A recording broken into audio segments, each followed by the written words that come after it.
সুপ্রিয় দর্শক, কেমন আছেন? চলে আসলাম এইমাত্র আগামীকাল খুবই গুরুত্বপূর্ণ ঘূর্ণিঝড়, ঝড় বৃষ্টি, কালবৈশাখী ঝড় এবং আবহাওয়ার খবর নিয়ে।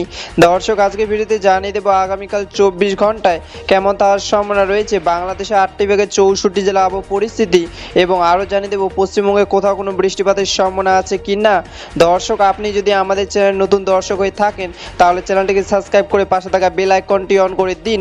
তো চলুন এবার জেনে নিয়ে এক নজরে। দর্শক, ইতিমধ্যে গত 24 ঘন্টায় আবহবিদ বাংলাদেশের সর্বনিম্ন তাপমাত্রা রেকর্ড করেছেন ঢাকা বিভাগে 32 থেকে 33 ডিগ্রি সেলসিয়াস, এবং আবহবিদ আরও জানিয়েছেন ইতিমধ্যে চট্টগ্রাম, পঞ্চগড়, খুলনা, যশোর, ঢাকা, গাজীপুর, ফরিদপুর, সিলেট, হবিগঞ্জ, ময়মনসিংহ, টাঙ্গাইল ও রংপুর জেলায় আকাশ মেঘলা এবং আগামী কয়েকদিন মেঘলা আকাশ থাকার সম্ভাবনা রয়েছে।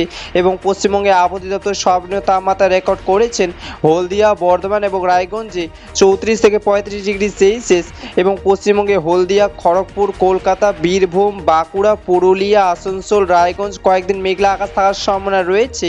দর্শক, এবার সরাসরি চলে আসলাম মেঘ বিশ্লেষণের পূর্বাভাস চিত্রে, এবং এই মুহূর্তে দেখতে পাচ্ছি আজ এবং আগামীকাল 24 ঘন্টায় বাংলাদেশে 8টি বিভাগে 64 জেলা আকাশ মেঘলা থাকার সম্ভাবনা রয়েছে।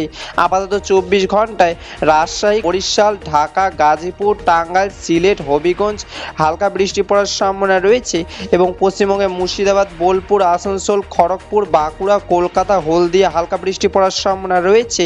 28 এপ্রিল 2026 মঙ্গলবারের খবর। ধন্যবাদ।